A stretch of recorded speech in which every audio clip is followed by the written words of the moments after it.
and welcome to Long Live the Queen, where we talk about the women who made history. And by we, I mean the royal we, because it's just me. Today, we're going to talk about Inez de Castro. One day we will be remembered. Usually, it's just me, but today I have my friend Natalia with me. Hi, Natalia. Hello, This is going to be fun. I'm happy to I'm have you here. Natalia.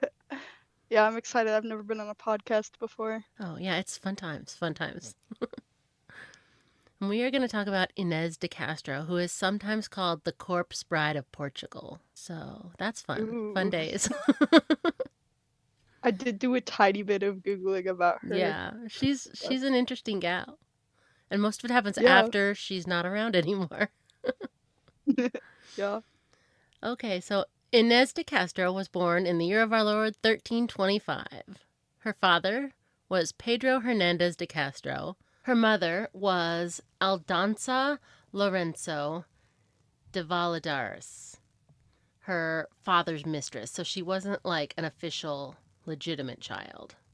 She was Okay. the daughter of her father's mistress. In 1340, at the age of Yeah, no. 15, Inez was traveling to be lady in waiting for 22-year-old Constance of Castile, the future Queen of Portugal. So she couldn't marry a king because she was an illegitimate born daughter, but she could go work Mm-hmm. for the girl who could marry the king, and maybe she could, like, make a good match, like, find a wealthy man that's like, oh, yeah, that's cool. So that would have been the goal. Constance was 7 years older than her, and this was her For a second. second, I thought you were gonna Oh, say sorry. Constance was 7 years old, and I was like, oh No, no. 7 years older than her, so she's 22.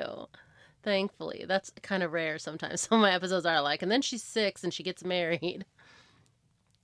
So Constance was 22, and this was her second marriage.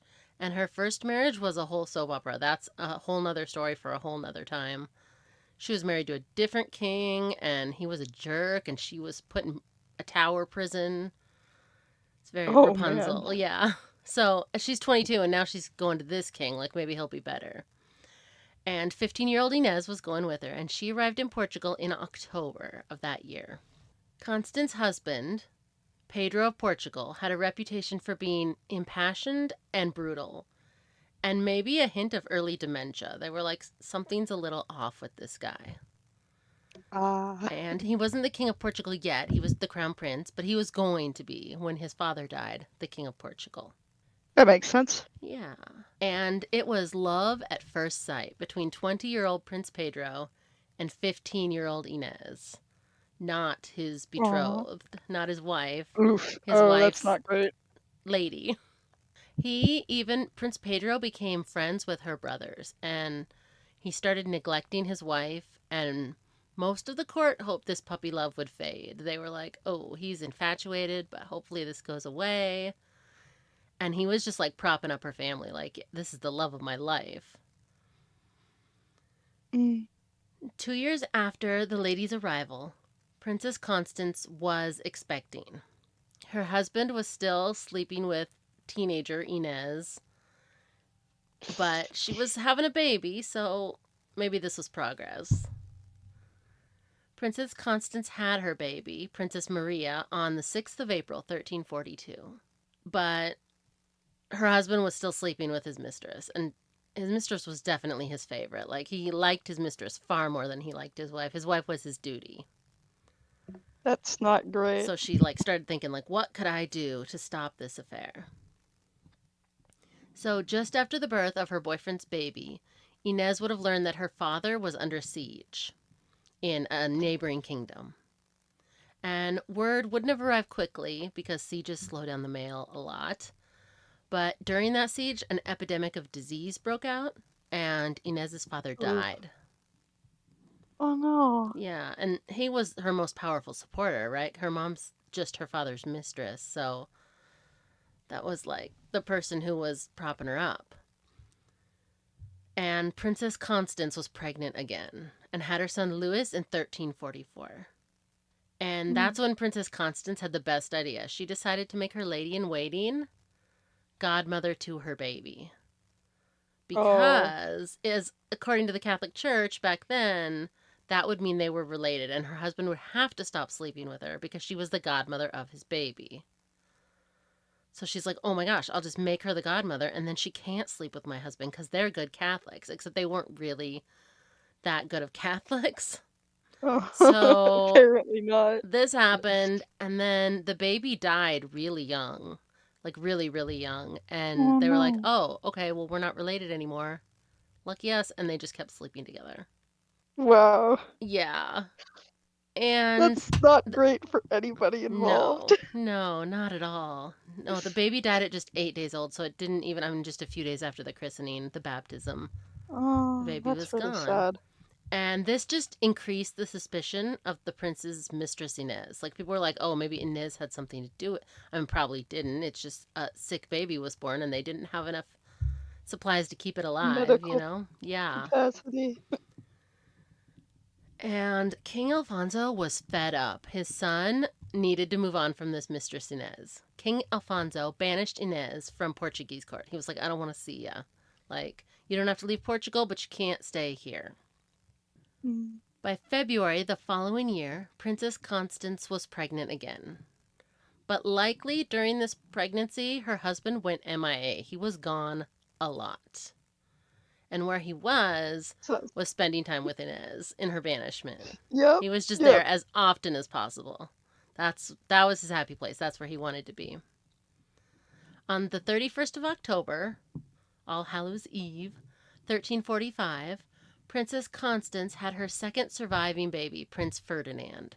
So he would, in theory, be the king of Portugal after his father. And Mm. Princess Constance had another baby in January 1349 at the age of 31, despite the fact that her husband had a girlfriend who he really seemed to love. Both Princess Constance and her baby died shortly after birth. So she died, her baby died. So she left her husband with two kids, a daughter and a son, and both were fairly sickly. Oof. And I know this episode is about Lady Inez de Castro, but I feel sorry for her friend and boss, Constance. Her husband was Yeah. a dirty cheater, and then she died. Like, and after Constance her, really got the end of the stick yeah, there. 100%. And after her first terrible tower jail marriage, like, this was what she got. This was her better marriage than her first one. Oh man. Yeah, so, moment of silence for Inez. I mean, moment of silence for Constance. Okay. So, Pedro was happy to settle down with Lady Inez, and they were just like, yeah, this is going to be a thing. And everyone was like, no, she can't be the queen of Portugal. She's like a bastard daughter from a foreign nobleman. And he was like, nope, but I love her. She's going to be the queen for sure. So, we're just going to have our family like we're married. And their first baby was born just the next year in 1150. So basically, as soon as his wife died, she was having his baby. Yeah, And that checks out. yeah, Prince Alfonso, or not Prince, depending on who you ask, because the king considered him a prince, but no other people didn't. Alfonso arrived, but he died just after he was born. So the infant mortality rate was super high. They couldn't keep compromised Yeah. babies alive. So if any baby was born even a tiny bit compromised, it wasn't surviving. And it's sad, but it does seem to have brought them closer together. Like they didn't start to fight or, they were just leaning on each other because I think they really were in love. And Sounds like it. yeah. And they waited another couple years, but then they had Dennis in 53. Oh, no, sorry. They had John in 52, Dennis in 53, and Beatrice in 54. So once they started having their babies, it was every year. They were averaging a baby a year. The crown prince was in That's a love with lot his, of babies. yeah, three babies in 3 years. And depending on the months, it could be three babies in 2 years. I can't imagine having three under two. My sister had three under two, and it looked exhausting. Yeah, man. The crown prince was in love with his banished mistress, and the king did not find this acceptable in any way. Like, he didn't want to kill her, but He really needed her to be disappeared. And he was talking with his people, and he basically just got fed up, and he was like, told his people, like, just do whatever you want to do. Like, not my problem. And he just like left. So his people decided she needed to be assassinated. And they went to find her. And on the 8th of January, 1355, Inez de Castro was murdered. She was fully decapitated in front of her children, who were all 3 years old and younger. Oh, dang. Yeah.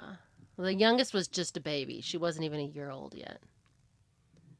The king went all like mob boss Oof. on his son's lover, like plausible deniability. Like he's just like, do whatever you do. And then when something happens, he's like, hey, I didn't tell them to do it. And so now Pedro was so angry.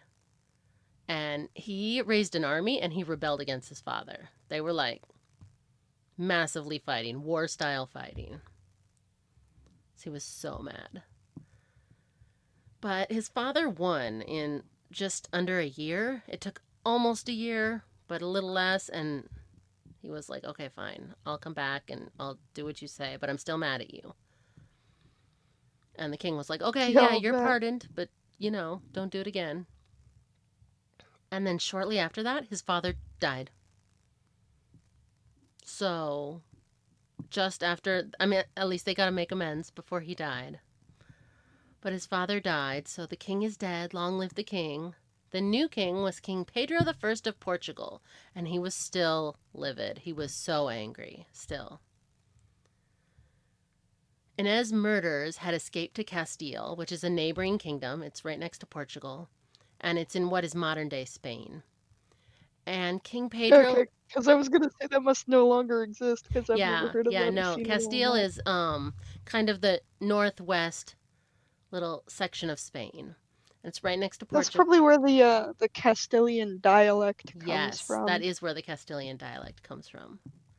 Okay, that checks out. That Yeah. makes sense. And so that's where they had escaped to, just the neighboring kingdom. And King Pedro was like, hey, we have some Castilian prisoners. If you guys capture those guys, I'll trade you those guys for these guys. So basically, that happened. And he got the murderers back in Portugal. And the murderers were put on trial and convicted. So justice for Inez. The king reportedly had them executed by the king himself ripping their hearts out with his bare hands. Dang. So he was still real mad. He had one of them ripped out through his back because I'm assuming they had to like cut him open or I mean he's not piercing the skin with his hands probably, but one of them, Kalima. yeah, one of them he pulled the heart out of his back and one of them he pulled the heart out of his front because I guess he just didn't know what would be more satisfying. I don't know, but he was Jeez, real that's mad. metal. Yeah, like he's just fully like what's that video game Mortal Kombat? He's just fully like ripping body parts out of Yeah, them. Because he said he wanted them jeez. to feel like he felt when Inez died, like his heart was ripped out. It's almost sweet That's in a that really would be sweet if gross it wasn't way. so horrifying. Yeah. So, and then, according to legend, people don't know for sure that this happened, but here's the story. Her body was exhumed. If you remember, she's been dead for a couple years at this point. Oh. She has been dead long enough to start to decompose, but not finish decomposing. She's not a skeleton. She is a decomposing body at this point. Oh. And also remember she was decapitated. So like, what are they just balancing her head on top of her? Like I don't. Maybe they sew it They glued it on. on there. Yeah. And he had her dressed in beautiful clothing and jewels and placed on the throne as queen. So that's why sometimes people Oh. say the corpse bride of Portugal or the zombie bride of Portugal. Because she is a Wow. decomposing body, all dressed up for the occasion, sitting on the throne. And Oh, that's then, pretty yeah, horrifying. and then he requested his nobles to kiss the hand of the new queen. No. Yeah. Eh, That's the ultimate, like, yep, forget you to all those guys. definitely. So gross. Like, I don't. At this point, I'm starting to worry. Like, my king has fully lost it. Like, what are we gonna do? Apparently. And he also announced that he had married her in secret before her murder. So he's like, surprise, she's my wife, so she's the new queen, even though she died quite a few years ago. And people were like, oh, okay. Like, and they were just going along with it because, like, what else do you do when your king brings out his wife's corpse? Especially like at that point, I feel like that's not really mentally stable. So if you Yeah, say there's, something to him, like he ripped the hearts out of a couple of guys, and yeah, if you like speak up, he might like have you beheaded or yeah. No, something. this definitely doesn't. It doesn't give emotionally, mentally any kind of stability at all, for Yeah. sure. And then he had her body reinterred in the royal monastery. So that's kind of sweet. Like, he was like, she deserves a better resting place. And he had her casket escorted by 1,000 men in two lines holding candles. So they said it looked from afar like it was being trailed by lines of stars. So that was probably really That's pretty. cool. So he's crazy, but also he's sweet, you know? He'll have 1,000 Yeah. guys carry candles for you after you die. Like, he was really into her. And in the royal tomb where she was interred, an empty tomb was placed kind of across from her for the king. And the Oh yeah. words that in English mean until the end of the world. And the reason he placed them facing each other was because at the last judgment, when they, their spirits rose or whatever, they would be the first thing each other saw. Oh, that's really sweet. Yeah. And if you take out the creepy bits of like pulling hearts out and corpse brides, and it's really sweet. Just a couple of them, you're like, oh, that was a bit much. Yeah. Pedro lived for another 12 years after Inez was murdered, and he never remarried. I think she really was the love of his life. He's like, no one is ever going to be Inez.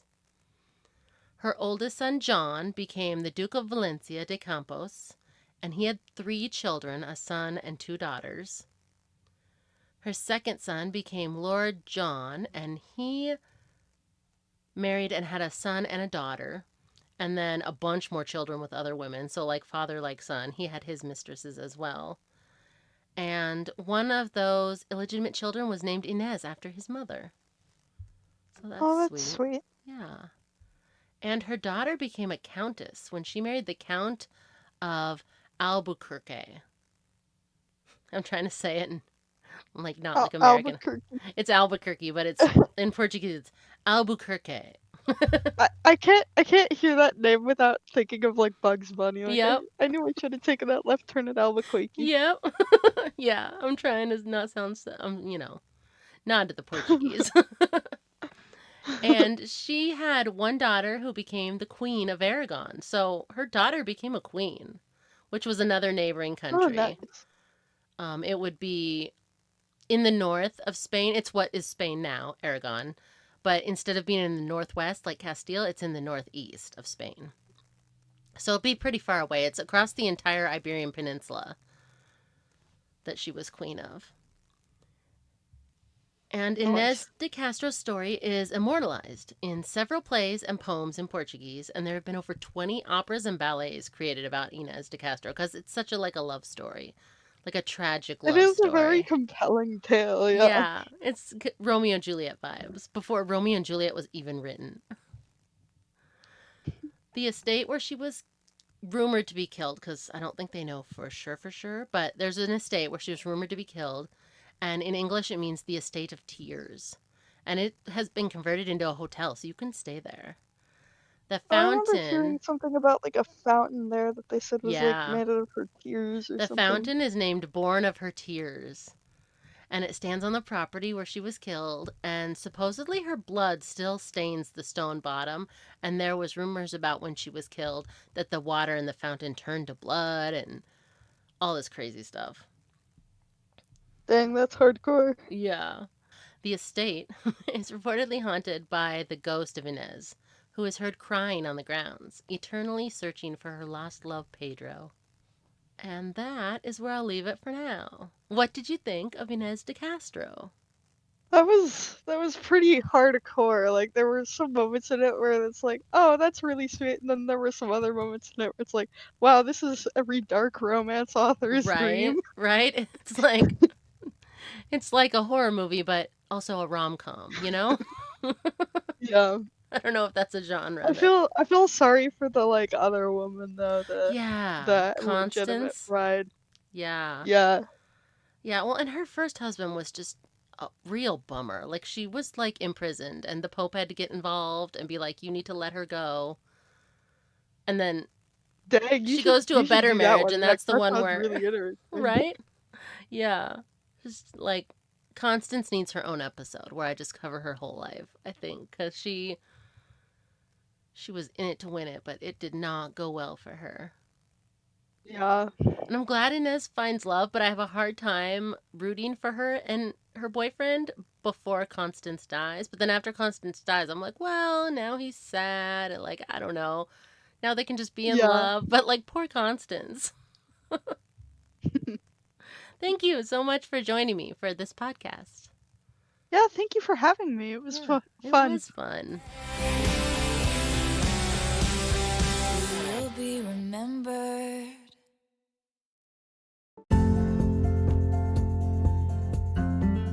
Thanks for listening.